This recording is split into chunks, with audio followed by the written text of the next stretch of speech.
আসসালামু আলাইকুম। সবাইকে শুভেচ্ছা জানাচ্ছি। মাসুম মাহবুব দেখছেন ওপেন দ্য ইউটিউব চ্যানেল এবং মাসুম মাহবুব ফেসবুক পেজ। বেশ কয়েকটা গুরুত্বপূর্ণ খবর আছে। সংক্ষিপ্ত খবরটি দিতে চাই। আজকে আপনাদের বন্ধের দিন। সবাই রেস্ট নেবেন, ঘুমাবেন, কেউ ঘুরতে যাবেন। ইরান পৃথিবীর ইতিহাসে নতুন আরেকটা ইতিহাস তৈরি করতে যাচ্ছে। সেটা হলো তাদের সর্বোচ্চ নেতা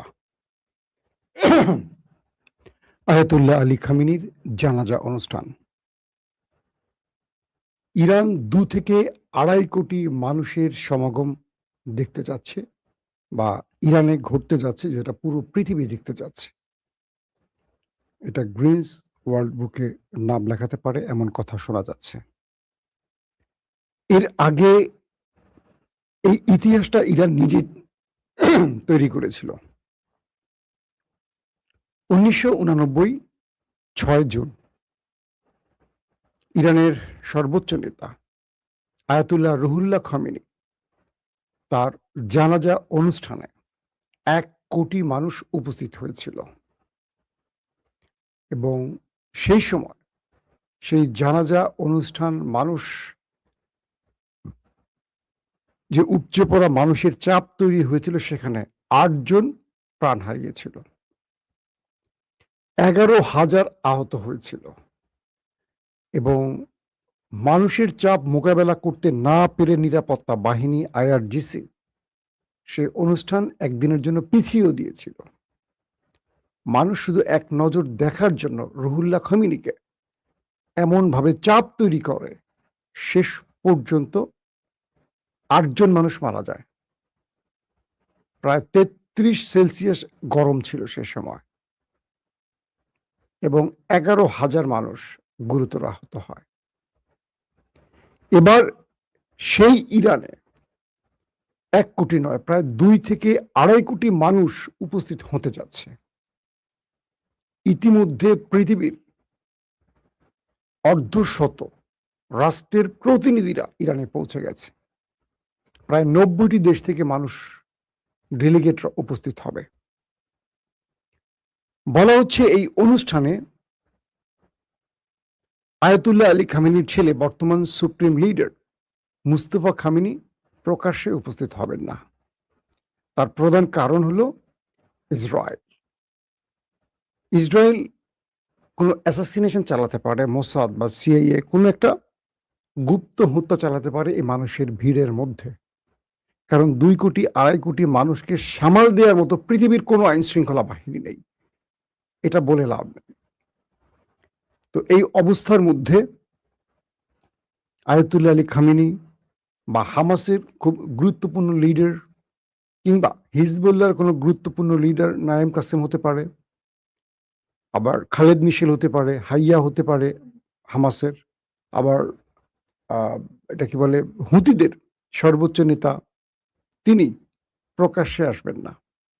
তারা হয়তো ইরানে উপস্থিত হবেন গোপনে, কিন্তু প্রকাশ্যে তাদের হয়তো দেখা যাবে না।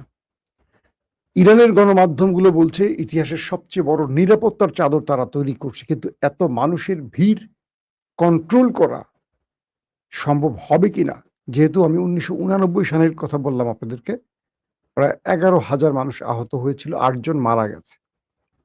১ কোটি মানুষের চাপ সহ্য করতে না পারে, এবার তার কয়েক গুণ বেশি হবে। তো ইরানের বর্তমান অবস্থা সেদিকে যাচ্ছে এবং পুরো পৃথিবী তাকিয়ে আছে আয়াতুল্লাহ আলী খামেনির শেষ জানাজা, অর্থাৎ তার জানাজার অনুষ্ঠান দেখার জন্য। এটি টেলিভিশনগুলোতে সম্প্রচার হবে সরাসরি, অনেকগুলো টেলিভিশন, সেটা আমরা আপনাদের পরবর্তী জানাবো। দ্বিতীয় গুরুত্বপূর্ণ খবরটি হলো, যেই শিরোনাম দেখে আপনারা আজকে সংবাদে ঢুকেছেন, যখন ইরান এবং আমেরিকার মধ্যে আলোচনা চলছিল শান্তি প্রতিষ্ঠায়, তখনও ইসরায়েল তার মিশন বন্ধ রাখেনি। নেতানিয়াহুর নির্দেশে মোসাদ এবং নেতানিয়াহুর নির্দেশে ইরানের যে যুদ্ধ ক্যাবিনেট বা যেই আইডিএফ বাহিনীর আকাশ ব্যবস্থা, তারা পাকিস্তানের সেনাপ্রধান এবং ইরানের পররাষ্ট্রমন্ত্রী এবং স্পিকার বাগের গালিবাফকে হত্যার পরিকল্পনা করে। কিভাবে পরিকল্পনা হয়, কিভাবে সেটা ব্যর্থ হয়, পুরো স্টোরিটা আমি আপনাদের শোনাই। আজকে মার্কিন গণমাধ্যম নিউ ইয়র্ক টাইমস, আমি বলছি না এগুলো বানোয়াট কথা নয়, মার্কিন যে গণমাধ্যম নিউ ইয়র্ক টাইমস, তারা আজকে এই প্রতিবেদনটি প্রকাশ করেছে, আমি যেটা এখন বলছি আপনাদের। পাশাপাশি ইরানের কিছু গণমাধ্যম গত সপ্তাহখানিক আগে এই খবরটি প্রকাশ করেছিল, সেই খবরটি আমরা আপনাদের দিয়েছিলাম। আজকে নিউ ইয়র্ক টাইমস আরো আপডেট কিছু তথ্য দিয়েছিল, সেটা আপনাদের এখন বলবো। যখন আব্বাস আরাকচি এবং বাগের গালিবাফ পাশাপাশি মার্কিন উপপ্রেসিডেন্ট তারা একসাথে মিটিং করছিল, জেডি ভেন্স, আব্বাস আরাকচি এবং বাগের গালিবাফ, পাশাপাশি পাকিস্তানের সেনাপ্রধান আসিম মনির। এই বৈঠকটি ইসলামাবাদে যখন চলছিল, তখন নেতানিয়াহু ইরানের ডেলিগেটদের উপর, ইরানের এই মুহূর্তে সবচেয়ে রাজনৈতিক পাওয়ারফুল দুই নেতাকে হত্যার পরিকল্পনা তৈরি করে। যখন জেডি ভেন্স আমেরিকার উদ্দেশ্যে রওনা দিচ্ছেন তার হেলিকপ্টার বিমানে, তখন নেতানিয়াহু ফোন করেন মার্কিন উপরাষ্ট্রপতি জেডি ভেন্সকে এবং জানতে চান জেডি ভেন্সের কাছে আলোচনা কি হয়েছে এবং কি দুই দেশের মধ্যে কি চুক্তিগুলো হয়েছে। যখন জেডি ভেন্স নেতানিয়াহুকে বিমানে বসেই টেলিফোনে তার বিবরণ শোনান, তখন নেতানিয়াহু বুঝতে পারেন যে তার এই যুদ্ধে পাওয়ার আর কিছু নেই, এখানে ইরান বিজয়ী হয়ে গেছে, হেরে গেছে আমেরিকা, হেরে গেছে ইসরায়েল। তখন তিনি ইরানের যারা আলোচক বা এই শান্তি চুক্তির রাজনৈতিক প্রধান ব্যক্তি, পররাষ্ট্রমন্ত্রী আব্বাস আরাকচি এবং স্পিকার, পার্লামেন্টের স্পিকার বাগের গালিবাফ, এই দুজনের বিমানটিকে উড়িয়ে দেওয়ার নির্দেশ দেন নেতানিয়াহু। যখন ইসরায়েল তার যুদ্ধ বিমানের মাধ্যমে, অর্থাৎ ইসলামাবাদ ছেড়ে যখন এই দুই নেতা ইরানে আসার জন্য বিমানে ওঠেন, তাদের যেই রাষ্ট্রীয় বিমান, সেই বিমানে যখন তারা চড়ে বসেন, তখন পাকিস্তান সীমান্ত থেকে ইরানে ঢুকতে যাবে এই টাইমের মধ্যেই নেতানিয়াহুর নির্দেশে যুদ্ধ বিমান হিট করতে যাচ্ছে। কয়েক মিনিটের মধ্যেই ইসরায়েলের বিমান মিসাইল দিয়ে সেই বিমানটিকে উড়িয়ে দেবে, ইরানের মিসাইলটিকে। এমন সময় এই তথ্য পৌঁছে যায় সিআইএর হাত ধরে ট্রাম্পের কাছে, এবং এই তথ্য পাওয়ার সঙ্গে সঙ্গে পাকিস্তানকে আমেরিকা অ্যালার্ট করে। পাশাপাশি ট্রাম্প নেতানিয়াহুকে টেলিফোন করে বলে, খবরদার, তুমি যদি এমন কোনো কর্মকাণ্ড ঘটাও, এই যুদ্ধে শুধু ইরান নয়, পাকিস্তান জড়িয়ে যাবে। আর পাকিস্তান নিউক্লিয়ার সমৃদ্ধ রাষ্ট্র, তোমার কাছে যদি 90টা থাকে, পাকিস্তানের কাছে 170টা বা 180টা আছে ধরো, বা 190টা আছে, তোমার ডবলের বেশি। তো ট্রাম্পের ধমক বা ট্রাম্প কড়া বার্তায় বলে, খবরদার, তুমি ইরানের এই ডেলিগেটদের উপর কোনো অ্যাটাক করতে পারো না বা পারবা না। ট্রাম্পের ধমকের পর শেষ পর্যন্ত আক্রমণ থেকে ফিরে আসে নেতানিয়াহু, অল্পের জন্য। ইরানের এই মুহূর্তে সবচেয়ে গুরুত্বপূর্ণ দুই নেতা বেঁচে যান। ইসরায়েলের টার্গেটটা ছিল এই দুই নেতাকে যদি মেরে ফেলেন, তাহলে যুদ্ধটা আরো বৃহৎ আকারে শুরু হবে। ইসরায়েল বৃহৎ পরিসরের যুদ্ধটা চায়, কিন্তু আমেরিকা ইরান যুদ্ধটা চায় না। তারা চায় শান্তির মাধ্যমে মধ্যপ্রাচ্যে যেন একটা স্থিতিশীলতা আসে। যখন ইসরায়েল এখানে ব্যর্থ হয়, ইসরায়েল দ্বিতীয় ধাপে সুইজারল্যান্ডে আবারও এই হামলার পরিকল্পনা তৈরি করে। বলা হচ্ছে ইসরায়েল এই সময়টিতে গুপ্ত ঘাতকের মাধ্যমে আক্রমণের পরিকল্পনা তৈরি করে। মোসাদ, জেনেভা বা সুইজারল্যান্ডে 3 জন ব্যক্তিকে টার্গেট করবে।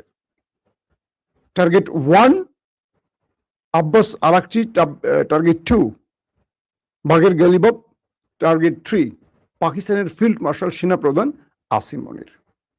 কারণ এই আসিম মনির মার্কিন যুক্তরাষ্ট্রের পক্ষ থেকে এই আলোচনাটাকে বা শান্তি চুক্তিটাকে শেষ পর্যন্ত সাকসেস করেছেন। অর্থাৎ এটাকে ইসলামাবাদ চুক্তি বলা হয়, কারণ পুরো আলোচনাটার মধ্যস্থতাই ইসলামাবাদ করে। নেপথ্যে তুরস্ক, কাতার, মিশর তারা ছিল, যদিও পাকিস্তানের পরবর্তীটা কাতারও একদম মানে মূল ফ্রেমে আলোচনাটা করে। তো ইসরায়েল মনে করছে এই বিজয়টার নেপথ্যের মূল মাস্টারমাইন্ড আসিম মনির, এবং ইরানকে তিনি এই বিজয়টা এনে দিয়েছেন। তাই আসিম মনিরকে হত্যার জন্য পাশাপাশি ইরানের 2জন রাজনৈতিক লিডারকে হত্যার মাধ্যমে ইরানকে আলোচনার টেবিল থেকে স্থায়ীভাবে ছিটকে ফেলে দিতে চেয়েছিল ইসরায়েল। তাই তাদেরকে হামলার আবার নেক্সট পরিকল্পনা তৈরি করা হয়। এই খবরটি পাকিস্তানের ইন্টেলিজেন্স গোয়েন্দা মাধ্যম যেটাকে বলে আইএসআই, তাদের কাছে খবর পৌঁছে যায়। আইএসআই প্রধান এই বিষয় টেলিফোনে জানান পাকিস্তানের সেনাপ্রধান ফিল্ড মার্শাল আসিম মনিরকে। আসিম মনির সুইজারল্যান্ডে পাক এম্বাসিকে দ্রুত তলব করেন এবং বলে যে তোমরা জেনেভায় থাকা আমাদের নিরাপত্তা বাহিনীগুলোকে অ্যাক্টিভ করো, পাশাপাশি সুইজারল্যান্ডের সরকারকে জানাও যে আমাদের উপর গুপ্ত হামলার পরিকল্পনা করছে ওই দেশটি। যখন সুইজারল্যান্ড সরকার বিষয়টি জানে, তারা তৎপর হয়ে ওঠে। কত বড় দুঃসাহস! একটা আন্তর্জাতিক বৈঠক চলছে, পুরো পৃথিবীর নজর সুইজারল্যান্ডে, যেখানে আমেরিকার প্রতিনিধি এবং ইরানের প্রতিনিধি একটা টেবিলে বসবে। সেখানে যদি কোনোভাবে মোসাদ এসে কোনো রাষ্ট্রীয় অতিথিকে মেরে দেয়, সুইজারল্যান্ড সারা জীবনের জন্য পঙ্গু হয়ে যাবে, কারণ তার সমস্ত নির্ভরযোগ্যতা, বিশ্বস্ততা, তার দেশে যে নিরাপত্তা, সব শেষ। এই দেশটির আর ইজ্জত থাকবে না। তো সেই সময় মোসাদকে পাকিস্তানের ইন্টেলিজেন্স আইএসআই একটি বিশেষ কোডে সাইফার বা নিশেষ যে কোডিং পদ্ধতিতে মেসেজ পাঠায়। সেখানে বলা হয়, যদি পাকিস্তানের সেনাপ্রধান বা ইরানের রাষ্ট্রীয় অতিথিরা এই আলোচনায় আক্রান্ত হয়, পাকিস্তান ইসরায়েলের সাথে ফুল ফ্রেমে যুদ্ধে জড়াবে এবং পাকিস্তান ইসরায়েলের নিউক্লিয়ার অ্যাটাক চালাবে যদি আসিম মনিরের গায়ে একটা আঁচল লাগে, কারণ সে তো সেনাপ্রধান, তার পকেটে হলো কি বলবো নিউক্লিয়ারের চাবি। 1, তিনি ফিল্ড মার্শাল, 2, তিনি সেনা প্রধান, 3, তিনি বর্তমান অদৃশ্য সরকারের প্রধান। তো আইএসআই পক্ষ থেকে মোসাদকে মেসেজ দেয়া হয়, যদি আসিম মনির আক্রান্ত হয় তাহলে পাকিস্তান ওই দেশটিতে অ্যাটম বোমা বা নিউক্লিয়ার অ্যাটাক চালাবে। কোনো যুদ্ধ ইরানের মধ্যে যুদ্ধ করবে না, তারা আছে ঝুড়িতে নিউক্লিয়ার মেরে দিয়ে বসবে। এই বার্তাটি সিএর কাছেও পৌঁছায়। আবারও ট্রাম্প বা সিআইএ মোসাদকে সতর্ক করে বলে যে ট্রাম্প তোমাদেরকে প্রথম পরিকল্পনা থেকে থামিয়েছে, তোমরা আবার সুইজারল্যান্ডের দ্বিতীয় একই পরিকল্পনা তৈরি করেছ। এবং ইরান পাশাপাশি ইরানের এম্বাসি এবং পাকিস্তানের এম্বাসি একটা বড় যুদ্ধের ঘোষণা দিয়ে বসে ওই সময়টা। যদি কোনো রকম আক্রান্ত হয় তাহলে স্থায়ী মধ্যপ্রাচ্যে নয়, কয়েকটি মুসলিম দেশে সম্মিলিত আক্রমণ হবে, ইসরায়েলে ঘোষণা চলে আসে। পাশাপাশি সিআইএ এবং মোসাদের মধ্যে যে আলাপচারিতা হয়, সেখানে জানা যায় যে আমেরিকা প্রশাসন নেতানিয়াহুকে আবারও থামায় এই যাত্রায়। নেতানিয়াহু আসলে চাচ্ছিলটা কি? তিনি জানেন যে এই আলোচনার মাধ্যমে ইরান পুরোপুরি বিজয়ী হয়েছে এবং তিনি চাচ্ছেন মধ্যপ্রাচ্যে একটা বড় যুদ্ধ বাঁধুক, কারণ তাদের তালমুদ, তাদের যে ধর্মগ্রন্থ, এই তালমুদ বলছে মধ্যপ্রাচ্যে একটা বড় শক্তিশালী যুদ্ধের মধ্য দিয়ে তাদের মাসিহা দাজ্জাল আসবেন এবং তিনি এসে পুরো পৃথিবী বিজয় লাভ করবেন। তো এখন যদি শান্তি চুক্তির মাধ্যমে যুদ্ধটা থেমে যায়, তাহলে মাসিহা আসার পথ বন্ধ হয়ে যাবে। তো নেতানিয়াহু তিনি আরেকটা বড় যুদ্ধ চান, আর এই যুদ্ধের সবচেয়ে বড় ধাপটা হবে ইরানের কোন ডেলিগেটের উপর এই অবস্থায় আক্রমণ করা, যে আক্রমণে অনেকগুলো দেশ জড়িয়ে যাবে, একটা পুরো গন্ডগোল হসপস লেগে যাবে। এই জন্য ইরান আমেরিকা আলোচনার মধ্যে ইসরায়েল একাধিকবার লেবানন হিট করেছে, গাজা হিট করেছে, কারণ তারা যুদ্ধটা কন্টিনিউ করতে চায়। পাশাপাশি আসছে অক্টোবরে ইসরায়েলের নির্বাচন। এই নির্বাচনে নেতানিয়াহুর পরাজয়ের সম্ভাবনা 99.99999999, তার মানে পুরোটাই সম্ভাবনা।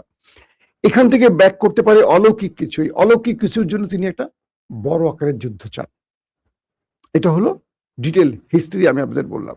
এখন নেতানিয়াহু যুদ্ধে হেরে গেলে জেলে যাবেন, নির্বাচন হেরে গেলে জেলে যাবেন। তার লাস্ট ঠিকানা জেল, যেটা ট্রাম্প বলেছে যে তোমাকে আমি বাঁচিয়ে রেখেছি, আমি তোমার পাশে না থাকলে তোমার ঠিকানা হবে জেলে। ট্রাম্প বলেছিল না এই কথাটাই। এখন পর্যন্ত নেতানিয়াহু এই ট্রাইটা চালাচ্ছেন কোনো না কোনোভাবে, একটা ফলস ফ্ল্যাগ অপারেশন বা কোনো কিছু করে। যেমন কালকে নেতানিয়াহু ইসরায়েলের একটি গণমাধ্যমে ইন্টারভিউ দিয়েছেন। তিনি বলছেন মধ্যপ্রাচ্য শান্ত হবে না, মধ্যপ্রাচ্যে আরো বড় আগ্নেয়গিরি আসছে শীঘ্রই। মানে তিনি ইঙ্গিত করছেন মধ্যপ্রাচ্যে একটা বড় যুদ্ধের দামামা বাজছে, মানে একটা বড় যুদ্ধে যাবে ইসরায়েল, ঘোষণা দিয়ে ফেলেছেন তিনি নিজে।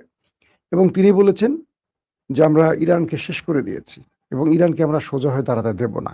নিজের কথা বলছে না যে নিজের কি অবস্থা হয়েছে। অর্থাৎ অনেকগুলো আগডুম বাগডুম হিস্ট্রি তিনি বলছেন রাতের সংবাদে, সেটা হয়তো জানাবার চেষ্টা করলো। তো এই পরিস্থিতির মধ্যে কি বলবো, পৃথিবী একটা বড় বিপদ থেকে বেঁচে গেছে নেতানিয়াহুর এই অ্যাডভেঞ্চার থেকে। পাকিস্তান, ইরান বা আমেরিকা তারা একটা উপযুক্ত সময় উপযুক্ত বার্তার মাধ্যমে ইসরায়েলকে থামাতে পেরেছে। নতুবা আজকে আমরা তৃতীয় বিশ্বযুদ্ধের দিকে বা তৃতীয় বিশ্বযুদ্ধ দেখতে পেতাম। দর্শক, আজকের মতো বিদায় নিচ্ছি। প্রত্যেকে ভালো থাকবেন। আল্লাহ হাফেজ।